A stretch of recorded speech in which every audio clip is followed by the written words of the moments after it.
Bonjour et bienvenue à tous sur ce nouvel épisode. Aujourd'hui en interview avec Marie.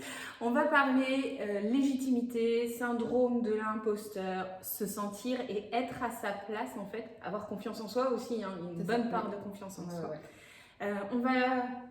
Tu vas te présenter déjà dans un premier temps et puis après on va engager cette thématique sous forme de discussion. J'ai quelques notes quand même avec moi. Et puis c'est parti, on y va ? Allez, c'est parti. Alors déjà, dans un premier temps, présente-toi. Alors, que fais-tu ? Qui es-tu ? Dis-nous tout sur ta vie. Je vous dis tout. Je m'appelle Marie, j'ai 31 ans et j'ai fondé Imria. Le but, c'est de créer des ateliers collectifs autour de thèmes, notamment la légitimité par exemple, mais surtout tout ce qui est attrait au développement personnel. Et je crée aussi des espaces de parole et de libération émotionnelle. Ok, donc on te retrouve surtout sur les réseaux sociaux. Oui. Imria, Insta, c'est ça ? Instagram, ouais. Ok, donc surtout sur Insta. Et tes ateliers, t'accueilles tout le monde Alors c'est ouvert à tous et je fais aussi des ateliers pour les entrepreneurs. Ok. Parce que j'avais vraiment envie de créer aussi un réseau et je pense que faut qu'on s'entraîne un peu tous donc mais c'est ouvert à tous globalement. Ouais, hommes, femmes, non-genrés, etc. Ok, ça pas marche. d'enfants, mais voilà. Okay. Et comment t'en es venue à créer ça, à créer Imria ? Alors, en fait, ça vient de loin. Parti. J'ai démarré par un master en com. Ok. Donc, très marketing, tournée start-up, entrepreneuriat. Ok, donc tu avais déjà un pied plus ou moins là-dedans. J'ai une base là-dedans. Ensuite, après la fac, j'ai tout de suite monté une start-up. Le but, c'était d'aider les artisans français à se mettre en avant. Donc, j'avais créé un site de vente. Ok, donc il y avait déjà ce truc de mettre en lien, soutenir et aider ceux qui le méritent pour moi. D'accord. Mais plutôt axé com en fait là. Ouais, c'était axé com. Mais je faisais quand même du suivi derrière. Obligé. Donc il y avait un petit coaching quoi. Ouais, tout le temps. Il était là quelque part, mais je l'avais pas vu du tout. Ça marche. Or en fait, si tu veux, quand je faisais ça, moi j'étais pas du tout comme aujourd'hui. C'est-à-dire que j'étais un peu hautaine, etc. Enfin, la nana qui monte sa start-up à 22 ans, quoi, tu vois. Du côté un peu... Voilà, j'allais à Paris, machin, les conférences, les start-up, les ci, les là, enfin bref. Ok. Et en fait, donc je monte cette boîte-là, je me rends compte que c'est en train de se péter la gueule, clairement. Ok. Je le sentais au plus profond, mais il y a toujours ce truc de déni un peu en se disant je veux pas échouer. J'ai pas envie d'échouer, j'ai envie de prouver, etc. Et puis surtout que t'es toute jeune. Donc, voilà. Et donc c'était déjà la légitimité là. Ouais. Mais là, j'avais vraiment envie d'aller jusqu'au bout. Et en fait, j'ai eu un burn-out juste avant le Covid en fait. D'accord. Ok. Donc, comme ça m'avait prévenu un peu de attention, tu vas avoir du temps pour te reposer, tu vois. Donc je me dis Covid c'est mort, j'arrête. Donc je fais une liquidation, enfin bref, on arrête tout. Et du coup je fais un gros burn-out, mais qui est plus en fait un éveil quoi. Ok. Pour moi. Ouais. Généralement c'est assez. Ça a duré 4 ans. Quand même. Ouais. Très très long. Et en fait je l'ai pas tout de suite. Je savais pas que c'était un burn-out, déjà parce qu'il y a 5 ans, 6 ans en arrière, c'était pas. On n'en parlait pas trop. On n'en parlait pas. Et là, j'ai commencé, si tu veux, à rencontrer des personnes qui faisaient de la méditation. Il y a tout un chemin spirituel qui s'est ouvert, forcément. J'ai fait des stages, j'ai fait des retraites. Je suis partie 4 mois en voyage toute seule, en mode, ok, j'ai compris. Il y a des choses à aller chercher, clairement. Et enfin, je passe les détails de ces 4 ans. Et je me suis dit, ok, si je vis tout ça, c'est pas pour rien. Les gens que je rencontrais me disaient, Marie, si tu es comme ça et si tu explores autant ton intérieur et que tu te casses la gueule et que tu défais des schémas et tout, c'est pour aider les autres. Moi, j'étais là, attends, pas du tout. J'ai essayé 1 fois, 2 fois, c'était pas le moment, jusqu'à ce que là, cette année, je me suis dit, ok, go. Ok, très bien. Ok, donc un parcours assez riche, et pourtant t'es encore toute jeune quoi. Voilà. Ok. Ça promet. Ok. Alors maintenant, pour rentrer un petit peu plus dans une présentation, on va dire hors cadre, parce que j'aime bien quand c'est hors cadre, on va se la jouer en mode portrait chinois, Ok. hein, histoire qu'on rentre un peu plus dans l'intime, mais l'intime qu'on peut raconter à tout le monde quand même. Hein, on va être soft. Alors, si tu étais une couleur. Alors, je serais bien sûr la couleur ocre. Terracotta, le truc que personne ne dit. Ok, pourquoi pas. Entre le orange, marron et rouge. Ok, donc un mélange déjà de couleurs, ouais, quoi. Voilà. Et de couleurs plutôt feu. Voilà. Okay. Pourtant, bon, ça va avec mes cheveux. C'est ce que j'allais dire. Je pense que tu essayes déjà de le faire ressortir. Ouais, voilà. En fait, je suis quelqu'un de très émotionnel, mais cette couleur, elle me parle parce qu'elle me manque vraiment. Et j'ai un rapport avec cette couleur-là et le feu qui est hyper important. Donc, ouais. T'es poisson, c'est ça? Ouais. Donc déjà... scorpion. Ok, donc eau. Donc effectivement, tu as besoin d'ancrage et tu as besoin de sortir de l'eau un petit peu. Et tu as besoin, effectivement, à rechercher la couleur. Feu, tu as besoin d'éteindre l'eau. C'est ça. D'éteindre la sphère émotionnelle de temps en temps. Ouais. Ok, ça marche, très bien. Ocre. Écoute, pourquoi pas? Je te dis. Si tu étais un film. Ok.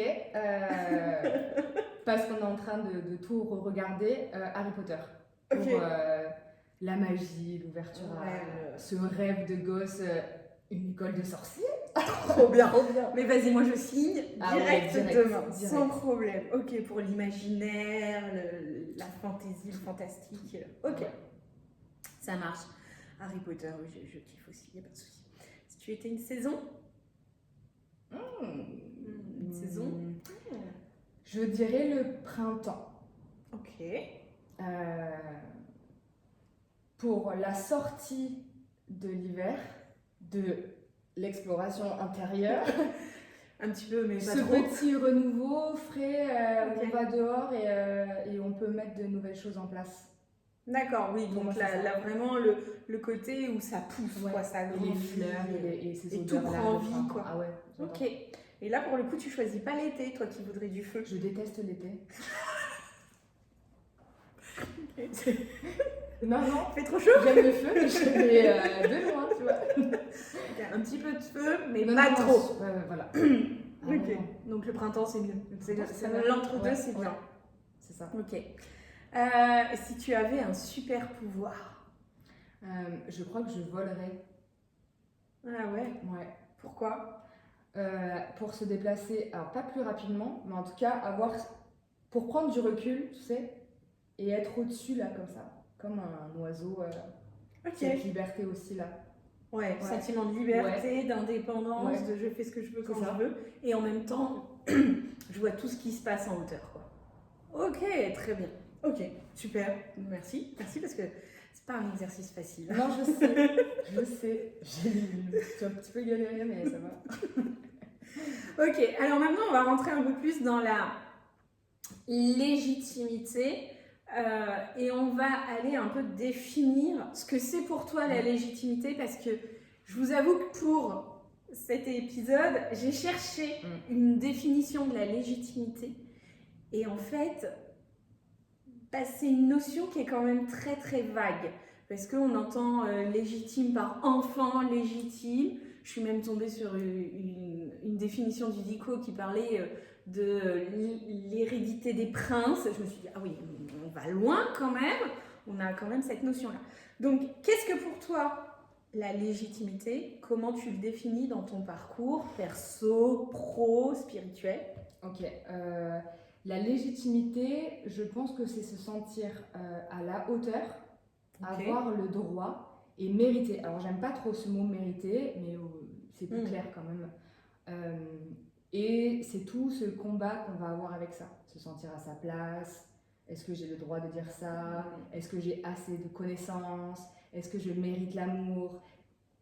Voilà, globalement, c'est un peu ça. C'est un peu reconnaître sa valeur aussi, sa propre valeur, et donc se dire qu'on a de la valeur. Oui, et on est unique. Voilà. C'est là où ça devient compliqué. On ne rentre pas dans le moule en fait. Il y a un moule et tout le monde devrait rentrer dedans. Et là, donc on a cette idée de syndrome de l'imposteur, notamment dans le milieu pro. la notion d'être aimé, alors dans la vie d'une manière générale, mais aussi dans les relations, dans le couple, trouver sa place.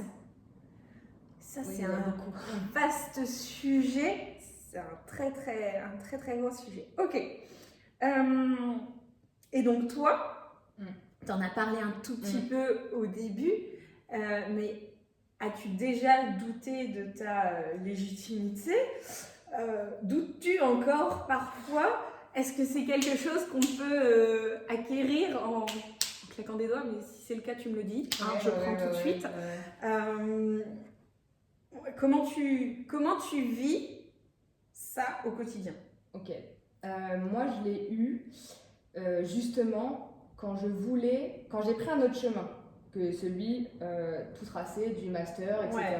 Il faut un CDI et puis... de ce qu'on t'enseigne à l'école, ce que t'enseigne la société. Je savais très bien que j'allais pas avoir ce caractère-là, donc c'était s'affirmer là-dedans aussi, qui n'a pas été évident. Donc qui je suis moi pour vouloir lancer des projets à 22 ans et continuer comme ça en fait toute la vie. Hein. Bon après heureusement ça se tasse, mais il y a eu ça. Et après quand j'ai commencé moi à faire cet éveil-là spirituel et que j'ai voulu animer les ateliers, je me suis dit mais en fait t'as pas eu de formation. Bon j'ai fait des retraites et des mini-stages etc. Mais c'est tout. Donc qui je suis moi, Marie, pour en plus aider l'autre à aller mieux sans rien de palpable à part ma propre expérience. C'est compliqué. Ouais. C'est très compliqué. Ouais. Donc j'ai eu ça et bien évidemment la famille qui te dit mais enfin mais qu'est-ce que tu fais? Tu vas là. Non mais t'as fait un master quand même. T'es pas censé aller là-dedans quoi.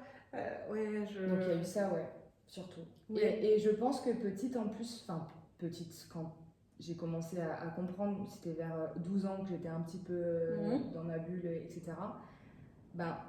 Quand tu es différent aussi dans ta famille, on ne te laisse pas forcément le droit de t'exprimer parce qu'on ne comprend pas ce que tu dis. Parce que l'adulte n'a pas les mots aussi. Donc en fait, on t'ancre déjà dans un truc de attends, mais en fait, déjà toi, tu ne pourras pas avoir raison parce qu'on ne pense pas de la même façon. Et donc, tu n'es pas écouté. Et voilà, après, tu te bats avec ça. Et puis après, dans le cadre scolaire, où tu dois suivre le mouvement, rentrer dans le moule, être comme tout le monde, tout en étant différent quand même. Parce que, bien sûr, c'est bien connu qu'à à peine 12 ans, on te dit que tu dois déjà trouver ce que tu vas faire à 30 ans. Sûr, évidemment. On a tous une passion, on sait tous. Une vocation, mais pourquoi tu n'as pas de vocation comme ça?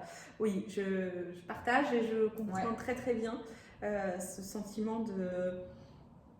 Ouais, c'est ça en fait, trouver sa place et savoir pourquoi c'est notre place et qui je suis pour prendre cette place. C'est pourquoi moi, Mais pourquoi moi? Parce que c'est moi en fait. C'est justement ça Ok.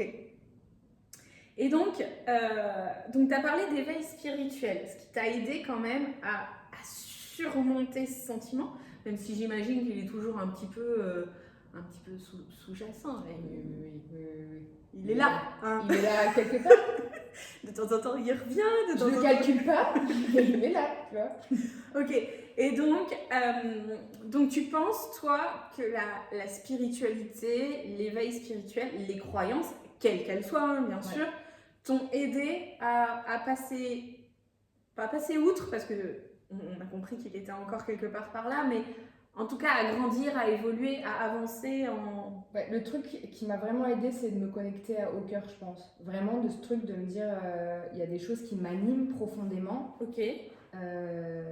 J'arrête de mentaliser des choses, je me connecte à ça, ce que j'aime, ce qui me fait vibrer, et je pense que c'est ça qui m'a fait me permettre aussi d'aller plus loin là-dedans. Donc plutôt suivre tes passions en fait. Voilà. Okay. Qu'est-ce qui m'anime, qu'est-ce que j'ai envie de faire, quelle est pas ma mission parce que on en a plein et elle change et elle se ça veut tout dire et rien dire. Mais il y a ce truc là au fond et en fait c'est la spiritualité m'a permis vraiment d'aller écouter ça. Du coup donc tes passions, tes valeurs, qui voilà, tu es profondément pour prendre en tout cas peut-être pas prendre le bon chemin mais suivre ton chemin. Ouais. Ok. Et justement je sais que ça peut être une question qui revient, c'est comment on fait si j'ai pas de passion? Enfin, si j'ai pas de... On parlait de la vocation tout à l'heure, qu'est-ce qu'on fait si j'ai pas de grande passion? Genre, je sais pas, qu'est-ce que je peux avoir comme passion? Je suis pas quelqu'un qui a une passion, donc ça va être compliqué. Voilà. Hein. Ouais. On pourrait aussi tout en faire un sujet de On est bien multipotentiel, etc.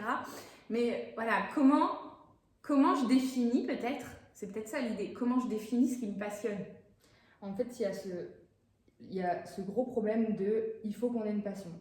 Oui, c'est Si ça. t'as pas de passion, Une, quoi. bah ouais, t'es inintéressante de quelque Ouais. part. Alors Mais que c'est faux. j'envie ceux qui ont qu'une idée, tu Mais vois. tant mieux. Mais tu vois, tu peux vibrer de choses simples. C'est ce qui te ramène un peu à l'essentiel. Je sais pas, tu peux aller faire une rando, ça va te faire du bien parce que tu prends l'air. Tu Ouais. vas au bord de la mer. Ouais. T'as envie de décorer ta maison. En fait, c'est ces petites choses-là.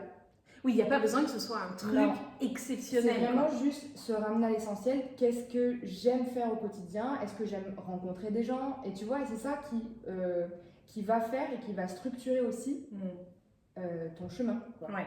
Ce qui peut être bien, et notamment si vous êtes en recherche de passion, on ne recherche pas généralement, mais Non.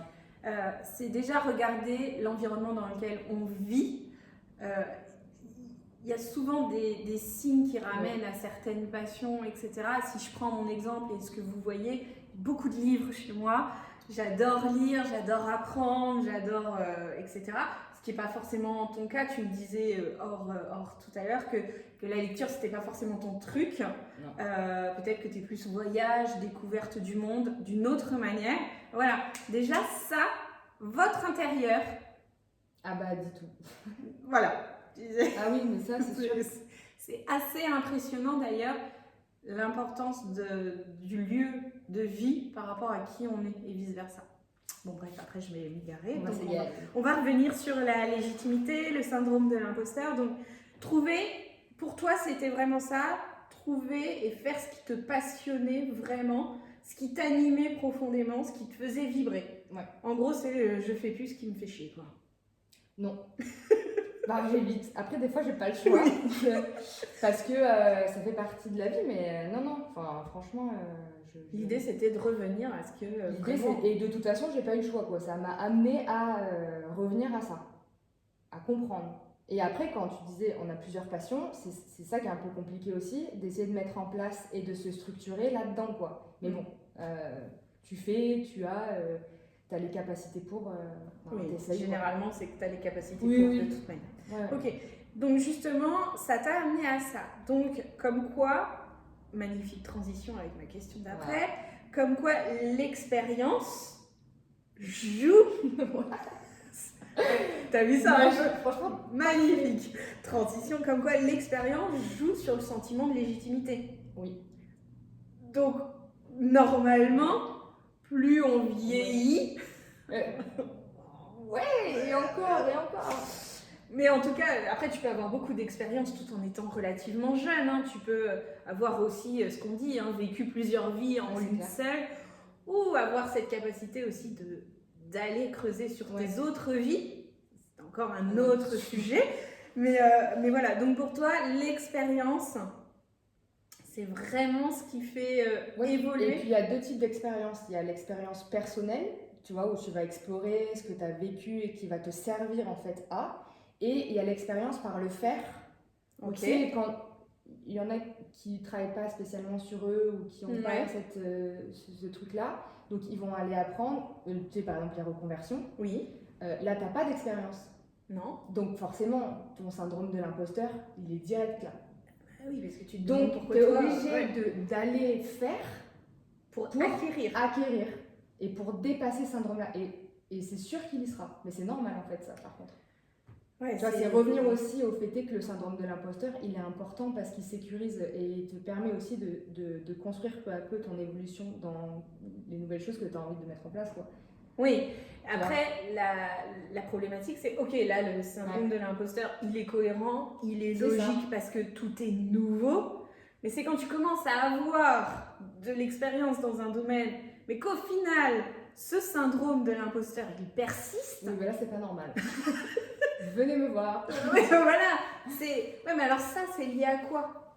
Parce que tu le disais, bon, ça y est, alors tu as lancé Imeria, ça fait 1 an, c'est ça? Même pas? Même pas.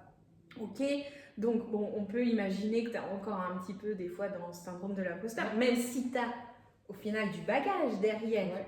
Mais si je prends mon exemple, ça fait quand même depuis 2017 que je me suis lancée dans le tarot, dans l'accompagnement. Syndrome de l'imposteur, moi, il est toujours un petit peu, tu vois, en se disant pourquoi moi? Surtout que si je prends l'exemple notamment du tarot, où on part du principe qu'il faut avoir des dons, des capacités exceptionnelles, venir d'une famille de 10 heures de bonne aventure, ce qui est pas vrai. Attention, j'arrête ça tout de suite. Mais c'est encore dans l'inconscient collectif, tu vois. Comment on arrive à passer outre? T'as vu, même ça, c'est Toi, tu as fait un atelier en plus sur ça. Il y a ce truc très racinaire et très sur l'hérédité, justement. Ouais. Et ce qu'on a entendu dans la famille. Ouais. Ça vient clairement de la famille, de toute façon, ce syndrome-là. S'il n'est pas transmis de génération en génération, déjà il y a ça. Essayer de comprendre pourquoi tu ressens ça et pourquoi toi tu te mets autant de barrières en fait. Ça va être quoi le risque derrière? Par exemple, là, c'est clairement un peu d'auto-sabotage, tu vois. Oui, tu peux beaucoup, oui. Est-ce que tu es prête? Est-ce que tu n'es pas prête? Est-ce que, tu vois, il y a vraiment plein de questions, je pense, à se poser avant de définir ou se dire, ok, c'est bon, j'y arriverai pas. Ou La peur d'échouer, la peur de réussir, quoi. On a les deux. Mais ce syndrome de l'imposteur, c'est ce sentiment d'être illégitime, il amène derrière. C'est comme si tout partait de là, quoi. Il cache tout. C'est facile de se dire, oh, je me cache derrière mon syndrome de l'imposteur, comme ça je vais pas me chercher. Non. Comme ça je vais pas chercher le reste, quoi. Mais ça vient d'autres choses. Et tu as une base forcément. Et puis, encore une fois, c'est familial. Donc une fois que tu as compris d'où ça venait, après à toi de travailler au quotidien et d'enlever par l'action, parce que pour moi, le syndrome de l'imposteur, il se défait que par l'action.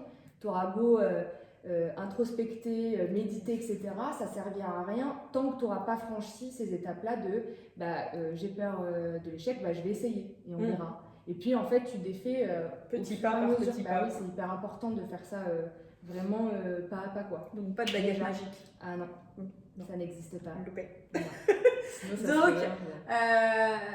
Donc si je pars de ce que tu dis, donc aller travailler en fait tout ce qui est sa généalogie, sa psychogénéalogie. Donc là, c'est vraiment une thématique qui peut aider. Aller voir comment s'est construit l'arbre familial, l'éducation, les valeurs transmises. Voilà, c'est ça, ouais. Et même au-delà d'aller faire tout ça, tu peux déjà juste voir qu'est-ce que t'ont dit tes parents, quoi. Oui. En fait, ça suffit à construire quelque chose. Hein. Ouais. Tu vois, une croyance limitante, du coup, tu vois. Ouais. Mais déjà ça. Parents, figures d'autorité aussi, après qui ont modelé l'enfant en fait. Hein, et c'est là où reviennent aussi, je pense au livre de Lise Bourbeau, là, les 5 blessures de l'âme, etc. On a vraiment tout ça qui... Tu as la société qui n'aide pas du tout. Non. Surtout quand tu es une femme. Et en France. Quand tu es une femme, parce que là, t'es encore... À l'étranger, quand tu dis j'ai cette expérience-là de vie, etc., ils sont trop chauds. Mais alors en France, il faut que tu aies ton diplôme, ta formation, etc. Sinon, tu es légitime de rien du tout à faire. En France, on a une culture de la réussite, on n'a pas la culture de l'échec. Voilà, exactement. Donc c'est mort. En fait, déjà dans l'inconscient collectif, c'est comme ça. Ouais, on ne nous apprend pas à échouer et à rebondir. Donc c'est compliqué de se défaire de tout ça.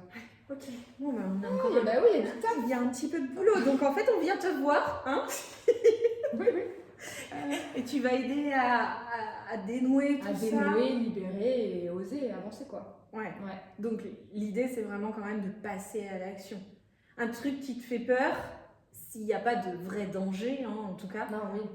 Attention, de vrai danger, comment on peut dire ça? Pas de danger de vie ou de mort, quoi. Hein. S'il n'y a pas de vrai danger, l'idée c'est quand même d'y aller un petit peu. Ok.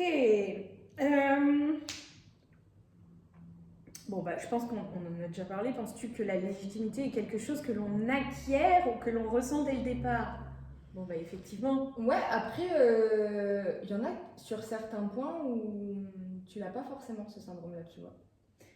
C'est-à-dire que tu peux l'avoir dans le pro, mais pas dans le perso. Ouais, c'est pas je forcément trouve. quelque chose que tu as dans tous les domaines Non. de ta vie. Ouais. Oui, mais tout dépend comment tu as été éduqué Voilà. aussi. Ouais, ok. c'est ça. Donc, Oui, oui.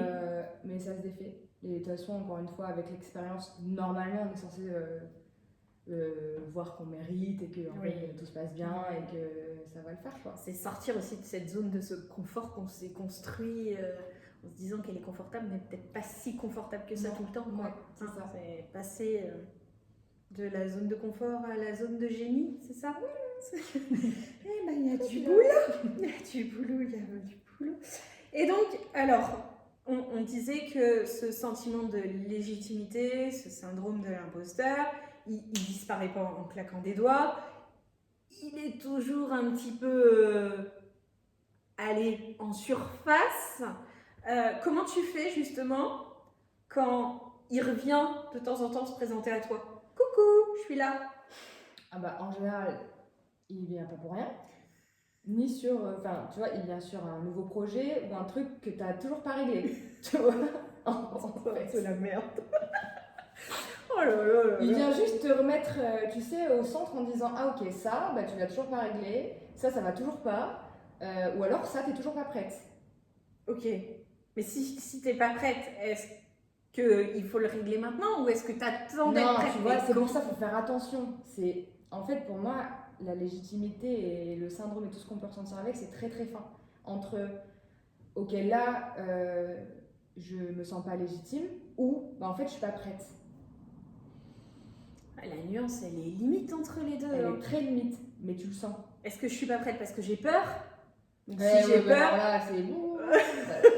Je sais pas. ou est-ce que je suis pas prête parce qu'il y a trop de choses dans ma vie en ce moment et que je peux pas tout gérer? Mais tu le sens, enfin tu le sens, non peut-être pas, mais tu sais ce petit truc de peur ou ce truc de je force, je vais quand même essayer et il se passe rien. Là, tu sens Ouais. que tu vois. Là, ça bloque quoi, ça bloque vraiment. Ça sert à rien, c'est pas grave, faut pas se mettre non plus trop de pression à essayer de se défaire absolument de tout.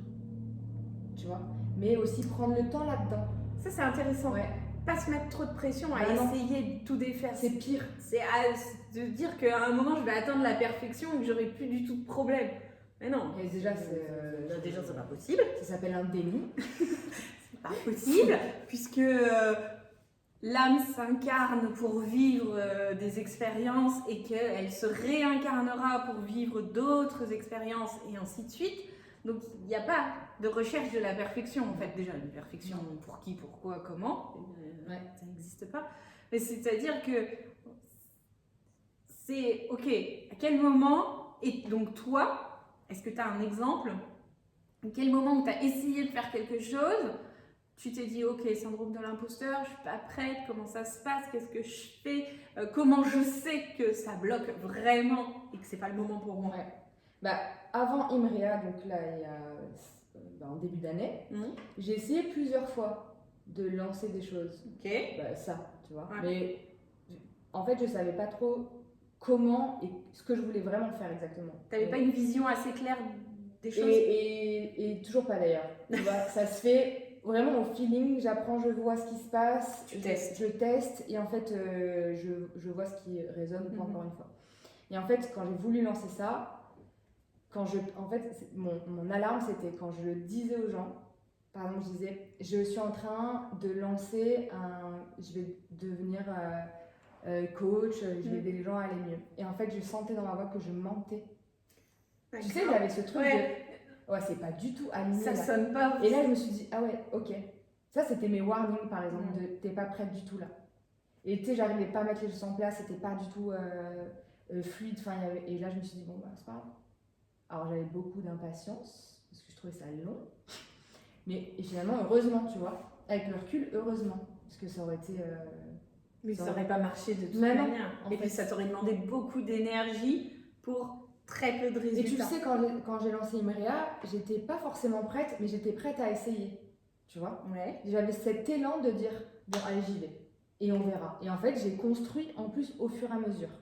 Et tu construis encore. Et je construis aujourd'hui. encore. Et je construirai encore, tu vois, après-demain, etc. Donc, tu le sens, il y a un élan à un moment donné où tu dis, allez, c'est bon. Et puis ton cerveau, il en a marre. Ouais. À un moment, ouais, ça glisse tout À un seul. moment, quoi. tu lâches en fait, tu te dis mais c'est bon, je vais pas tu vois, saboter ou me dire je suis nulle, ton cerveau il lâche, il dit bon allez vas-y, je te laisse de l'espace, tu peux le faire. Ok, ça marche. Ok, donc si on sent que c'est vraiment lourd, difficile à porter, et qu'en plus on se prend en gros 3 tonnes de bâton dans les roues, c'est qu'à un moment. Et si tu te poses trop de questions, Ouais, ouais. Si ça manque de fluidité, oui, ça va pas. clairement ça c'est un vrai signe. Ok, très bien. Et donc, justement, bah tiens, parfait encore, magnifique transition, mais c'est génial. Incroyable. Quels sont, dans les ateliers que tu as pu animer déjà, les personnes que tu as pu accompagner, quelles sont les erreurs que font ces personnes quand elles cherchent à prouver leur légitimité? Et ben ça marche pas. C'est pour ça, tu vois, la En transition fait, était magnifique. tout de suite, tu as un masque du coup, tu sais. Ouais. Et en général, tu vas forcément te retrouver face à un mur. Parce qu'il y en a, par exemple, moi je sais que je vais me prendre un mur tout de suite si c'est pas aligné, tu vois. Et il y en a beaucoup qui font du coup n'importe quoi. Et ça correspond pas à leurs valeurs. Tu sais, ils vont trop loin. Et en fait, ils s'épuisent déjà. Il y a l'épuisement. Le burn-out arrive aussi derrière. Voilà, il y a l'épuisement, il y a la déception. En fait, tu commences à rentrer dans un truc où tu descends, tu sais, tu fais une petite chute comme ça là. Et ben c'est ça. Si tu ne t'écoutes pas, parce qu'il y a aussi cette limite de s'écouter, de dire bon bah ok, je me sens pas prête, je mérite pas forcément, bah ok on y va avec ça en fait. Mais si t'arrives en mode Superman, je déchire tout avec un ego surdimensionné, un jour ça te reviendra dessus, c'est sûr. Ouais. Et Ok, c'est ça qui se passe. donc l'erreur la plus commune, c'est le manque d'écoute de soi. Ouais. Et puis de laisser parler son ego, quoi. Voilà. C'est si l'ego parle parce qu'il faut que je prouve à un tel et à un tel et à un tel que je vais y arriver, que je vais réussir, c'est là où la fatigue. Et l'ego, c'est dans les deux sens. Il y a le je veux prouver et le je minimise tellement. Donc, oui, et dans la plainte un peu. Ouais. Tu vois, il y a ça aussi. Oh, mais je mérite pas, oh, mien, et t'as envie de. Et en fait, du coup, personne va t'écouter parce que, là, t'es pas du tout dans le. T'es juste à l'inverse, quoi. Opposé, mais c'est le même ego. Le trop pas assez, voilà, de toute manière, c'est ça. C'est avancer comme on est. C'est apprendre à se connaître en fait. C'est ça, ses valeurs, ses envies, ses idéaux aussi. Ouais. Hein, parce qu'on n'a pas tous les mêmes, et heureusement d'ailleurs, parce que sinon on aurait du mal à tous fonctionner ensemble. Je sais que c'est pas toujours évident, donc voilà.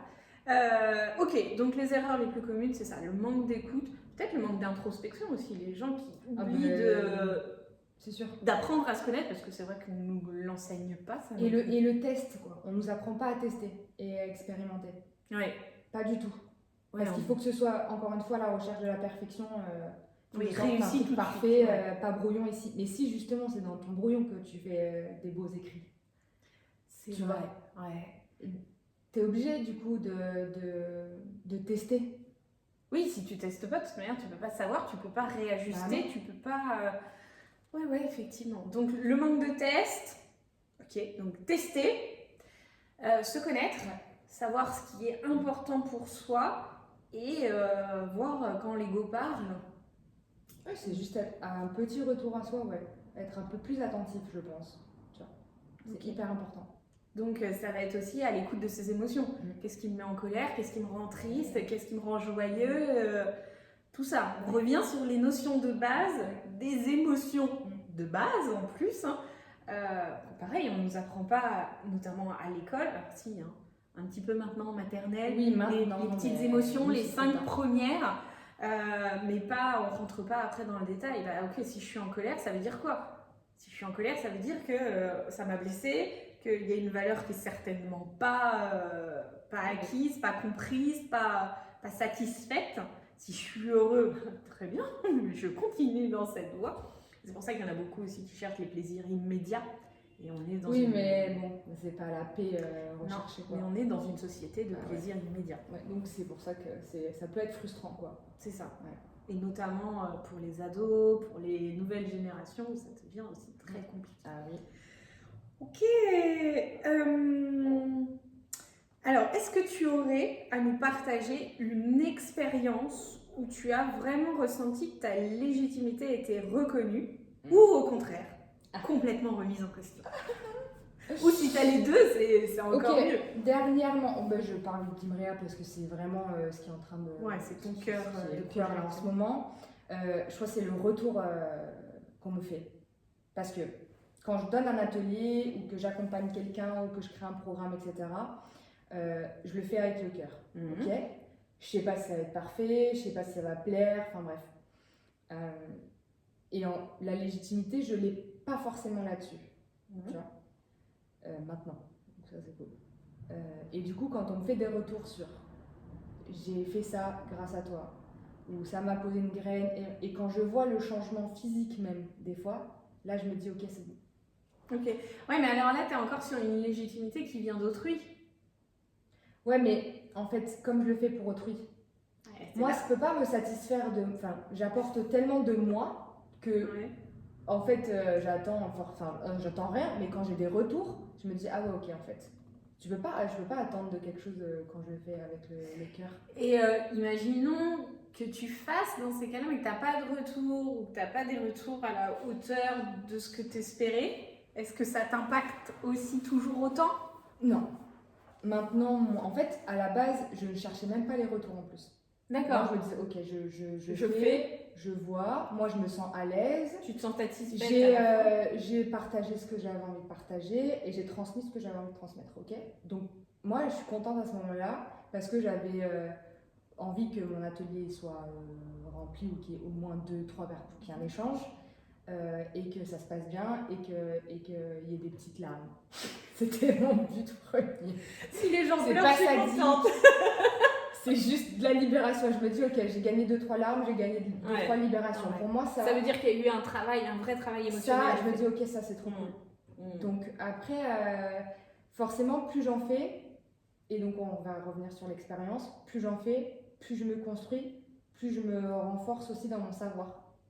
Donc ça, tu vois, ça me fait avancer là-dessus. Ok. Et donc justement, toujours en retour d'expérience, est-ce que tu as eu dernièrement un moment où tu t'es dit ah non mais là je me sens pas du tout légitime, ah tiens syndrome de l'imposteur, te voilà de retour? Oui. Mais moi mon problème, ça moi c'est sur l'argent. D'accord. Sur le faire payer. Ok. À la hauteur de ce que je donne, du temps et des exercices, enfin bref. Du travail qui a accompli quoi. Et ça, pour moi, c'est une vraie galère. Donc ça veut dire que quoi? Là, tu te sens pas légitime d'être payé? Non. Si je pouvais être bénévole, tu vois. Mais alors pourquoi? Et bien parce que, et ça aussi c'est dangereux, quand tu fais trop avec le cœur, t'as l'impression de ne pas travailler. Pourtant, ça te prend de l'énergie. Quand tu le bosses ou quand tu prépares, même quand tu as des messages, quand tu reçois les informations et tout, tu es quand même donc là-dedans. Mais pour autant, voilà, ne me payez pas, c'est bon. Mais sauf que... On vit pas encore d'amour et d'eau fraîche. J'ai envie... Alors, j'ai compris ça, j'ai envie d'être valorisée. J'ai pas envie de faire ça pour l'argent, j'ai envie que mon travail soit valorisé. C'est pas la même... Alors, c'est très nuancé. Oui. Mais c'est pas pour ça que je veux faire ça. Donc c'est pas l'argent qui te mettra ta valeur. Non. Mais en même temps. C'est pas l'argent qui mettra. En fait, je veux pas faire ça pour l'argent. Oui. D'accord. C'est pas ma raison première. Il y en a qui vont faire des business pour gagner de l'argent. Oui. Moi, c'est pas ma raison première. Mais t'en as besoin en même temps pour vivre. Ok. Et donc c'était compliqué d'arriver à mettre un tarif là-dessus. Alors, je sais que ça va me rapporter de l'argent, que je vais en vivre. C'est l'idée, de toute manière. C'est ce que j'espère vraiment. Mais quand c'est pas ta première façon de penser et que tu dois en plus... moi, j'ai augmenté mes tarifs parce que je me suis dit, mais Marie, là, tu fais n'importe quoi. Mais là, au bout d'un moment, le temps que ça me prend, la préparation... C'était quand on a commencé à me donner de l'argent en main propre que j'ai fait oulala, et j'ai pas aimé ça, tu vois. Ouais. Ouais. C'est pas encore de tarifer, c'est d'avoir cet argent-là tien. Donc c'est Tu la mérites. valeur de Ouais. l'argent qui devient difficile. Et ça, j'ai fait, ouais, j'ai du mal à... Et ça, c'est pareil. L'argent, et Ouais. notamment dans le domaine du spirituel, du développement personnel, c'est très, très compliqué. Très compliqué parce que clairement, on vit dans une société où on a besoin d'argent. Il y en a qui vivent sans, dites-le moi, parce que je kifferais de le savoir aussi. Et en même temps, on est sur des métiers d'accompagnement où il ne faut pas parler d'argent. Ouais. C'est pas pour rien d'ailleurs que les métiers d'accompagnement du service public et tout, c'est les moins bien payés d'ailleurs. Oui. Mais en même temps, c'est des métiers qui sont indispensables. Donc on fait comment? Ok. Donc plutôt la notion d'argent, légitimité, mais c'est d'avoir l'argent en fait, de commencer à être payé qui... Ouais, cette notion de je mérite pas parce que j'ai l'impression que j'ai rien fait, c'est terrible quoi. J'ai le même problème. Alors que j'ai pas rien fait. Non. J'ai pris du temps, j'ai investi dans du matériel, enfin tu vois. Donc c'est pas possible de penser comme ça. Donc tu vois, j'essayais vraiment de ça de le défaire parce que de toute façon l'argent c'est circulaire aussi. Il y a vraiment cette énergie. C'est une énergie. Tu vois. Autrement, ni dans le manque ni dans le trop, je mérite pas. J'ai vraiment besoin de me défaire pour que ce soit, tu vois, un peu plus lisse. Et fluide. Que ce soit un flux qui circule c'est ça. Et qui en fait qui fait que passer techniquement. L'argent est une énergie qui nous permet de circuler, d'animer, de faire d'autres choses. Ok, très bien. Et donc maintenant, et on va terminer là-dessus, attention. Quels seraient les conseils que tu donnerais à quelqu'un qui se sent illégitime dans un nouveau rôle, dans un nouveau projet, dans sa vie pro, perso, spirituelle, etc. Alors, c'est compliqué comme ça. Je vais redire le test parce que c'est hyper important. Donc, passer à l'action. Passe à l'action vraiment. Petite échelle, grande échelle, peu importe, mais faire.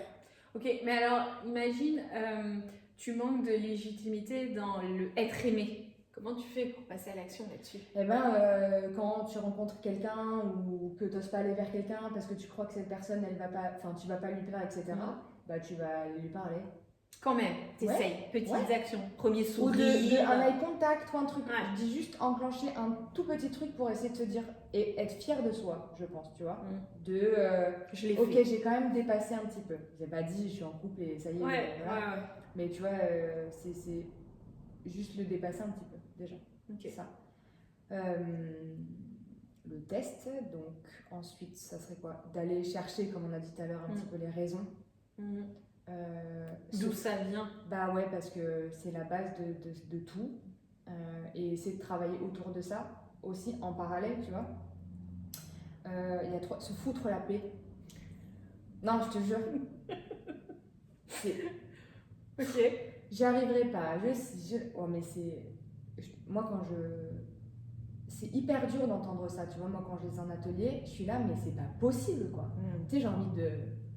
Oh, allez, tu vois. Si toi, tu le fais pas pour toi, il y a personne qui va le faire pour toi. Ah, ça. Personne. Et tu vois, ça me tue d'entendre ça parce que je me dis, mais c'est pas possible. En fait, tout le monde mérite, tout le monde a besoin, tout le monde peut, tout le monde, tu vois, si tu t'en donnes les moyens. Donc, fous-toi la paix. Sur la pression, sur tout. Surtout. Et si t'as pas assez de connaissances, bah lis, tu vois. Qu'est-ce que tu veux que je fasse? Lis, regarde un film, forme-toi. Instruis-toi, jusqu'à ce que tu le vomisses tellement t'as trop et que du coup tu dises, bon, bah c'est bon, j'ai assez, je vais le faire. C'est vraiment ce truc-là de laisser couler aussi et de pas se mettre trop de la pression avec le temps, tu vois, sur soi, avec les autres, genre vraiment...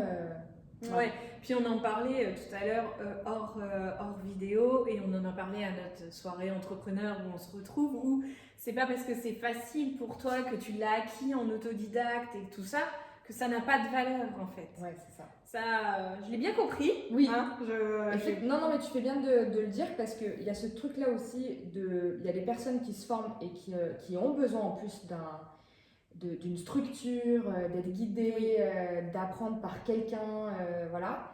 Et moi, j'arrive pas à faire ça. Ouais. Je sais pas écouter à ce point-là. Le cadre Tu vois, scolaire les classique. lectures sur le développement personnel et tout, j'arrive pas, parce que c'est tellement perso, tu vois, Ouais. que je me nourris des autres, des discussions, du test, alors, c'est pas mieux, je sais pas, tu vois, mais du coup, c'est plus compliqué de se dire, bah c'est bon en fait, moi j'ai toute la place que je mérite, j'ai appris par moi-même, je suis exceptionnelle. Non, non, c'est pas vrai. Mais en même temps, je trouve que là, je l'ai accepté maintenant et c'est une réelle plus-value aussi, tu vois.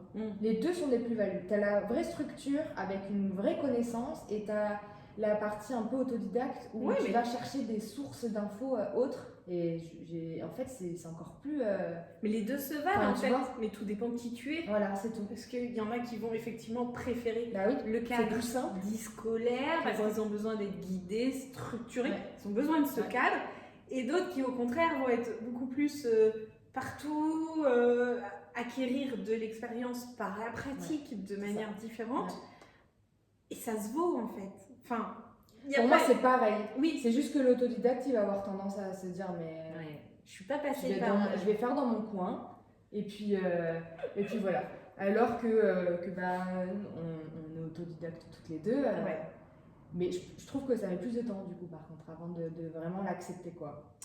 Oui, parce que c'est pareil, ce qui te semble, enfin pour moi en tout cas, ce qui me semble facile, très facile pour moi, je me dis si c'est facile, ça n'a pas de mérite en fait. Ouais, c'est ça. Tu sais, c'est genre c'est pas gagné à la sueur de mon front, c'est pas, il n'y a pas cette notion de travail, mais t'en parlais déjà, animer les ateliers et tout, moi c'est pareil, quand j'anime mes sessions tarot, je m'éclate tellement.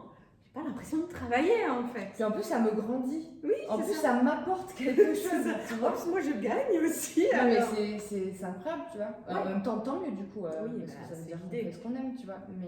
Mais oui, non, il y a l'autodidacte qui doit faire son propre chemin. Et c'est compliqué. Voilà. Mais en même temps, nous, on est peut-être plus dans le faire. Ceux qui font des formations, moi je serais incapable de suivre autant de formations. Pour moi, je trouve ça incroyable d'être en capacité d'absorber autant d'informations comme ça. Et d'être hyper structuré et tout. Moi, j'aurais rêvé être comme ça. Moi, je suis un peu les deux, moi. Moi, j'oscille entre les deux. Parce que j'ai besoin d'emmagasiner, de lire, de me former. Et des fois, je vais me former sur un sujet de plusieurs manières différentes parce que j'ai besoin de tout ce... Donc pourquoi t'as ton syndrome de l'imposteur alors que tu fais les deux? C'est pas moi, il est là, écoute. Il est là. Mais si, il est là. Mais il est là, il vient de loin, hein, t'inquiète. Je sais à peu près d'où il vient, donc ça va. Mais j'arrive, je le switch, des fois il revient, mais c'est ce qu'on disait tout à l'heure. Je suis pas sûre qu'il parte entièrement, tu vois, du jour au lendemain, comme ça. Enfin, je pense que dès que tu en as conscience déjà, dès que tu as conscience du truc, mais tout commence par là, hein, la conscience. Des mots, c'est ça, c'est 50% du boulot de fait. Quoi. Une fois que tu as conscience, tu te dis, ok, là j'ai compris, ok, là il y a une petite peur qui revient, il y a un petit machin. Alors moi, tout de suite, je sors mon tarot, je me dis, ok, qu'est-ce que tu veux me dire, qu'est-ce que tu as à me raconter? Moi j'écris beaucoup aussi. Et hop, et là tu te dis, ok, bon je passe outre, ou en tout cas je vais essayer de passer outre, c'est toujours, pas toujours magique, mais en tout cas je vais faire une action, une première, et puis hop, je vais enchaîner. C'est ça en fait, mais déjà que tu as conscience... Ah oui, ça libère pas mal de choses. Ouais, au moins tu sais, tu as compris, tu sais d'où ça vient. Clairement, on ne peut pas changer le passé, enfin, une fois qu'il est là. Et puis, il reste, et ça nous construit, quoi. Oui, c'est ça, il fait aussi ce que tu es aujourd'hui, donc c'est important aussi. Mais en même temps, tu sais que tu peux aller mettre d'autres outils en place, mettre d'autres pratiques, d'autres routines pour t'aider à avancer. Ok, donc conseil, passer à l'action, tester. Écoute. S'écouter. Ouais, vraiment. S'écouter, comprendre le problème et le conscientiser. Ça va être ça, on va s'arrêter là-dessus, ça va être le mot de la fin. Conscientiser. Ouais, c'est le truc super important. Ok, donc clairement, si on a un petit syndrome de l'imposteur qui vient par là, qui se présente à nous, on vient de voir. Oui. Hein, Ah bah oui. hein, c'est l'idée. Ah bah oui. Faut venir sur les petits ateliers collectifs. C'est ça, atelier collectif, mais tu fais aussi de l'individuel? Je fais de l'individuel et là en plus il y a un programme que je viens de sortir d'accompagnement sur comment s'incarner sur toutes les facettes un petit peu. Alors c'est destiné aux femmes, mais j'ai des hommes qui sont venus quand même me dire ah j'aimerais bien, super cool. Mais on aborde aussi l'enfant intérieur, donc tu vois on va aller chercher la racine, l'adolescence sur la découverte du corps, etc. Et l'adulte comment on l'incarne. Et aussi comment on incarne notre légitimité. Ok, donc prendre sa place, quoi. On est s'incarner, donc prendre dans ce programme-là, on va le voir aussi. Ok, très bien. Programme qui commence quand? Le 10 octobre. Ok, et qui dure? À peu près 3 mois, jusqu'au 19 décembre. Ok, et ça se passe visio, présentiel? Visio et présentiel. Ok, et donc, exercice et journaling, et il y a les visios, donc il y a les visios collectives, accompagnement personnalisé, un appel avec moi 1 à 2, 3 fois par mois, c'est un petit peu en mode quand ils veulent. D'accord. Et un atelier collectif par thème, donc 3 en tout, 1 par mois. Ok, donc il faut être du Var, les ateliers collectifs ils seront dans une salle de yoga à la Garde. Donc il faut être secteur Toulon. Ouais. Ok, en tout cas avoir la possibilité de venir vers Toulon. C'est ça. Ok, très bien, bon bah super. Merci d'avoir joué le jeu. Je sais que c'était une première pour toi. De parler de moi, tu vois. Ouais, tu vois, ça se fait bien. Donc merci d'avoir joué le jeu. Et puis on se retrouvera certainement, je pense, pour parler d'autres thématiques. Hein. Aller creuser, tiens, peut-être la notion d'argent, et notamment dans le domaine de la spiritualité et du développement perso. C'est vraiment quelque chose qui est complexe. Comprendre que l'argent n'est qu'un flux et pas... Oui, pour sortir de ça... il y a du boulot quand même. Il y a beaucoup de boulot, mais bon. Ça se fait. Ok. Super. Et ben merci. Merci. À bientôt. Allez, bye. Bye tout le monde.